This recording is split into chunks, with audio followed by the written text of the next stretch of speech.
আমার নিজের আপন বাবার ঘরে আমি ঘুমানোর পর ঘুমের মধ্যে আমার বাবা আমার সাথে যেভাবে কাজ করলো। বন্ধুরা, গল্পটি সম্পূর্ণ শুনলে আপনাদের মেশিন দিয়ে টপ টপ করে পানি চলে আসবে, তাই গল্পটি সম্পূর্ণ শোনার আগে অবশ্যই কানে হেডফোন লাগিয়ে নেবেন এবং হাতের কাজ করার আগে হাতের কাছে অবশ্যই টিস্যু রাখবেন। নদী রাতে তার বাবার ঘরে যায় এবং তাকে দেখে তার বাবা জেগে ওঠেন এবং জিজ্ঞাসা করেন, মামুনি, তুমি এত রাতে এখানে কি করছো? সব ঠিক তো? নদী বলে, পাপা, আমার মাথায় খুব তীব্র ব্যথা হচ্ছে এবং আমি খুব ভয় পাচ্ছি। আমি কি তোমার কাছে ঘুমোতে পারি? তার বাবা হেসে বলেন, হ্যাঁ অবশ্যই মামুনি, এতে কোনো সমস্যা নেই, তুমি আরামে ঘুমো, আমি এখানেই তোমার পাশে আছি। নদী তার বাবার বিছানায় আরামে ঘুমিয়ে পড়ে এবং তার বাবা তার মাথা স্নেহে স্পর্শ করতে থাকেন। এতে মেয়েটি তৎক্ষণাৎ আরাম বোধ করে এবং ধীরে ধীরে ঘুমিয়ে পড়ে। সেদিন তার বাবা কিছুটা মদ্যপানও করেছিলেন এবং পরে ধীরে ধীরে তার বন্ধুদের সাথে। আজকের গল্পটি আপনাকে অবাক করে দেবে এবং আপনি কল্পনাও করতে পারবেন না যে একজন বাবা তার নিজের মেয়ের সাথে এমন কিছু করতে পারে। আজকের এই সত্য গল্পটি মধ্যপ্রদেশের একটি ছোট গ্রামে একজন মানুষ তার 3 সন্তান নিয়ে বাস করত। তার স্ত্রী একটি গুরুতর রোগে আক্রান্ত হয়েছিলেন। দীর্ঘ অসুস্থতার পর তার স্ত্রীর মৃত্যু হয় এবং 1 বছরের মধ্যে ঘরের অবস্থা খুবই খারাপ হয়ে যায়। তার 2 মেয়ের মধ্যে বড় মেয়ের বয়স ছিল প্রায় কিশোরী বছর এবং ছোট মেয়ের বয়স ছিল 14 বছর। সবচেয়ে ছোট ছেলের বয়স ছিল 9 বছর। স্ত্রীর চিকিৎসায় তার সব টাকা পয়সা শেষ হয়ে গিয়েছিল, যার কারণে তার আর্থিক অবস্থা খুবই খারাপ হয়ে পড়ে এবং সে ঋণের মধ্যে ডুবে যায়। এই আর্থিক অবস্থার কারণে দিন দিন তার অবস্থা আরও খারাপ হতে থাকে এবং ঘর চালানো তার পক্ষে কঠিন হয়ে পড়ে।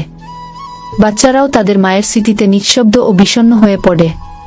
তার জন্য বাচ্চাদের সামলানো চ্যালেঞ্জিং হয়ে উঠছিল। ঘরের দায়িত্বের পাশাপাশি বাচ্চাদের দেখাশোনা করা তার পক্ষে কঠিন হয়ে পড়ে। সে ভাবত, যদি সে বাইরে কোনো শহরে গিয়ে কাজ করে টাকা উপার্জন করে, তাহলে বাচ্চাদের পড়াশোনা মারাত্মকভাবে ক্ষতিগ্রস্ত হতে পারে। আর যদি সে ঘরে থাকে, তাহলে ঘরের প্রয়োজনীয়তা ও খরচ মেটানো সম্ভব হবে না। এই সব ভেবে সে বেশ চিন্তিত থাকত। তখন তার মনে একটি ধারণা আসে যে কেন না দ্বিতীয় বিয়ে করে ফেলা হয়। একটি নতুন স্ত্রী ঘরের দায়িত্ব সামলাতে সাহায্য করতে পারে এবং বাচ্চাদেরও সহজে সামলাতে পারবে। আর তখন আমি সম্পূর্ণ মুক্ত হয়ে কোনো শহরে গিয়ে কাজ করে উপার্জন করতে পারব। সে এই ধারণাটিকে গুরুত্বের সাথে নেয় এবং ভাবে যে এটি তার এবং বাচ্চাদের জন্য সবচেয়ে ভালো হবে। সে তার পরিবার ও কিছু কাছের আত্মীয়ের সাথে পরামর্শ করে। সবাই তাকে বোঝায় যে একটি নতুন বিয়ে থেকে তোমার সমস্যা কিছুটা কমতে পারে, কিন্তু এই বিষয়ে তোমার অবশ্যই বাচ্চাদের মতামত নেওয়া উচিত। তারপর সে এই বিষয়ে তার মেয়ের সাথে কথা বলে। সে বলে, মামুনি, আমি ভাবছি যে দ্বিতীয় বিয়ে করে ফেলি এবং তোমাদের জন্য একটি মা নিয়ে আসি। এতে তোমাদের দেখাশোনাও ভালোভাবে হবে এবং আমিও বাইরে উপার্জন করতে যেতে পারবো। তোমাদের মা এই দুনিয়া থেকে চলে যাওয়ার পর তোমাদের যে অবস্থা হয়ে গেছে, তা এখন আমার পক্ষে দেখা সম্ভব হচ্ছে না। কি বাবার এই সব কথা শুনে মেয়েটি একদম চুপ হয়ে যায়। তার মুখ থেকে একটি শব্দ বের হয় না। তার বাবা তাকে বোঝাতে গিয়ে বলে, দেখো মামুনি, যদি আমি উপার্জন করতে না যাই, তাহলে ঘর চালানো কঠিন হয়ে যাবে এবং আমি তোমাদের পড়াশোনা করাতে পারব না। কি এত বোঝানোর পরও মেয়েটি চুপই থাকে। বাবা ভাবে যে তার মেয়ে এখনো দুঃখিত, পরে অন্য দিন কথা বলবে। এরপর সে সেখান থেকে চলে যায় এবং মেয়েটি চিন্তায় পড়ে যায় যে যখন তার বাবা দ্বিতীয় বিয়ে করবেন, তখন যে সৎমা আসবে সে কখনো ভালো হবে না। সে এটি শুনেছে এবং নিজের চোখে দেখেছে।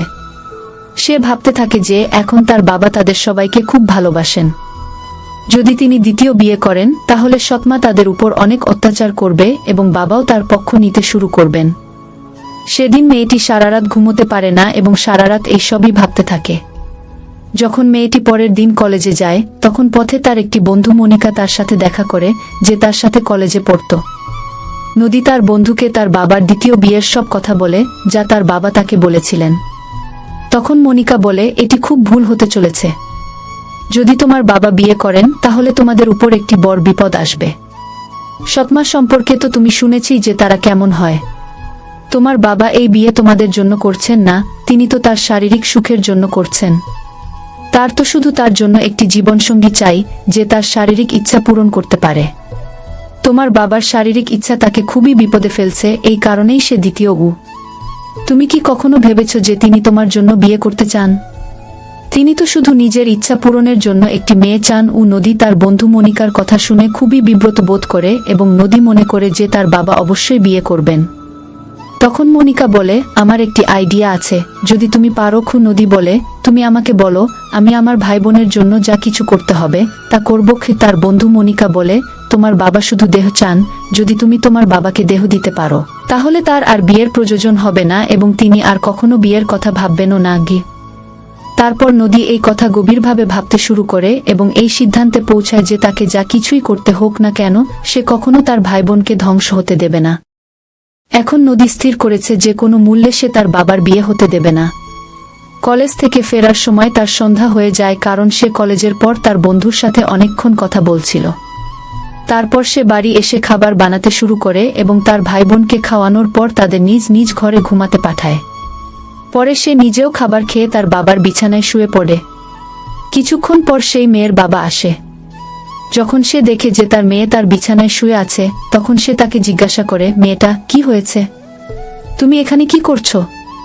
তুমি ঠিক তো? নদী বলে, বাবা, আমার মাথায় খুব ব্যথা হচ্ছে এবং আমি ভয়ও পাচ্ছি, তাই আজ রাতে আমি তোমার সাথে ঘুমাতে চাই। নদীর কথা শুনে বাবা বলে, কোনো সমস্যা নেই মামুনি, তুমি আরামে ঘুমাও। এবং সে রান্নাঘরে খাবার খেতে যায় এবং খাওয়ার পর কিছুটা মদ্যপানও করে। এরপর সে তার বিছানায় এসে শুয়ে পড়ে। এক পাশে নদী শুয়ে ছিল এবং অন্য পাশে তার বাবা, কিন্তু তাদের দুজনের উপর আলাদা আলাদা কম্বল ছিল। রাত 1টা বেজে গিয়েছিল, কিন্তু নদীর চোখে ঘুম একদমই ছিল না। তার মাথায় তার বন্ধু মনিকার কথা এবং সৎমায়ের ছবি ঘুরছিল। যখন নদী ভাবনার জগৎ থেকে বেরিয়ে আসে, তখন সে দেখে যে তার বাবা গভীর ঘুমে ঘুমিয়ে পড়েছে। তারপর সে ভয় পেয়েছে এমন ভান করে তার বাবার কম্বলের নিচে গিয়ে তার কাছাকাছি হয়ে যায়। কিছুক্ষণ পর নদী ধীরে ধীরে তার বাবার আরও কাছাকাছি হতে থাকে। মদ্যপানের কারণে তার বাবাও মাতাল হয়ে পড়ে এবং যখন তার জ্ঞান ফেরে তখন তার ভেতরের শয়তান জেগে উঠেছিল এবং সে নিজেকে থামাতে পারেনি। এরপর তারা দুজনেই তাদের এই সম্পর্ক ভুলে গিয়ে কয়েকবার শারীরিক সম্পর্কে লিপ্ত হয়। পরের দিন সকালে ঘুম থেকে উঠে তারা দুজনেই খুব খুশি ছিল। তাদের কোনো ধরনের লজ্জা বা অনুশোচনা ছিল না। এরপর এই সিলসিলা নিত্যদিন চলতে থাকে। এখন নদীও এর প্রতি আসক্ত হয়ে পড়েছিল। যখনই তাদের ইচ্ছা হতো তারা তাদের কামনা পূরণ করত। এভাবে দিন মাসে পরিবর্তিত হতে থাকে এবং জানিয়ে রাখা হয়েছে যে 5 মাস কেটেছে তা টেরই পাওয়া যায়নি। তারপর একদিন নদীর স্বাস্থ্য খারাপ হয়ে যায়। সে বমি এবং মাথা ঘোরানো শুরু করে। পরে সে চেকআপের জন্য ডাক্তারের ক্লিনিকে যায়। যখন তার রিপোর্ট আসে তখন তার পায়ের নিচে মাটি সরে যায়। ডাক্তার তাকে বলে যে সে 2 মাসের গর্ভবতী। তার গ্রামের একটি মহিলা সেই ক্লিনিকে পরিষ্কার পরিচ্ছন্নতার কাজ করত। যখন সেই মহিলা এই খবর জানতে পারে তখন সে পুরো গ্রামে ঢোল পিটিয়ে দেয় যে একটি কুমারী মেয়ে মা হতে চলেছে। ধীরে ধীরে এই খবর আগুনের মতো পুরো গ্রামে ছড়িয়ে পড়ে যে অমুক লোকের নিজের মেয়ের সাথে অবৈধ সম্পর্ক আছে। একদিন তার বন্ধু মনিকা তার বাড়িতে এসে নদীকে বলে, পুরো গ্রামে জানা হয়ে গেছে যে তুমি গর্ভবতী। তার বন্ধুর এই কথা শুনে নদী খুব বিব্রত বোধ করে এবং সে কিছুই বুঝতে পারছিল না যে এখন সে কি করবে। সে ভাবছিল যে এখন তার এবং তার বাবার খুব বদনামি হবে। সে কারো সামনে মুখ দেখাতে পারবে না। একদিন সন্ধ্যায় নদী বাজার থেকে কিছু জিনিস কিনতে যায়। তখন রাস্তায় গ্রামের কিছু ছেলে তাকে উত্ত্যক্ত করতে শুরু করে এবং অশ্লীল কথা বলে তাকে বিব্রত করতে থাকে এবং তার খুব মজা নেয়। নদী খুব লজ্জা পায় এবং জিনিস কিনে বাড়ি ফিরে আসে। বাড়ি ফিরে সে রাতের খাবার বানাতে শুরু করে এবং খাবার বানিয়ে তার ভাইবোন এবং বাবাকে খাওয়ানোর পর তার রুমে চলে যায়। তার মাথায় শুধু একটাই কথা চলছিল যে তার এবং তার বাবার খুব বদনামি হচ্ছে। সে কখনো মাথা উঁচু করে বাঁচতে পারবে না। এইসব ভাবতে ভাবতে সে হঠাৎ উঠে দাঁড়ায় এবং দড়ি নিয়ে নদী জঙ্গলের দিকে চলে যায়। জঙ্গলে পৌঁছে সে নিজেকে একটি ফাঁস দিয়ে ঝুলিয়ে দেয়। একই গ্রামের একজন লোক জঙ্গলের দিকে যাওয়া আসা করছিল। সে যখন এই দৃশ্য দেখে তার হুঁশ উড়ে যায়। কাছে গিয়ে দেখে সে একদম স্তব্ধ হয়ে যায়, কারণ মেয়েটি তারই গ্রামের বাসিন্দার মেয়ে ছিল। তখন সেই লোক এই খবর পুরো গ্রামে ছড়িয়ে দেয় এবং মেয়ের বাবাকেও জানা। মেয়ের বাবা এবং গ্রামের সব লোক জঙ্গলের দিকে যায় এবং তাদের মধ্যে কেউ পুলিশকেও ফোন করে দেয়। কিছুক্ষণের মধ্যে পুলিশও ঘটনাস্থলে পৌঁছে যায়। মেয়েটিকে নামিয়ে পোস্টমর্টমের জন্য পাঠিয়ে দেওয়া হয়। যখন পুলিশ জিজ্ঞাসাবাদ শুরু করে তখন লোকেরা জানায় যে মেয়েটি গর্ভবতী ছিল এবং এই কারণেই সে আত্মহত্যা করেছে। একজন লোক আরও জানায় যে এই মেয়ের নিজের বাবার সাথে অবৈধ সম্পর্ক ছিল এবং যে বাচ্চা তার গর্ভে ছিল সেটিও তার বাবার। লোকেরা নানা রকম কথা বলছিল এবং বলছিল যে ঈশ্বর যেন কাউকে এমন বাবা না দেন। পুলিশ তাকে গ্রেফতার করে থানায় নিয়ে যায় এবং তাকে শাস্তি দেওয়া হয়।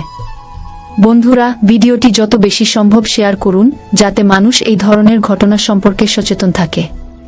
ভিডিওটি ভালো লাগলে লাইক ও শেয়ার করতে ভুলবেন না।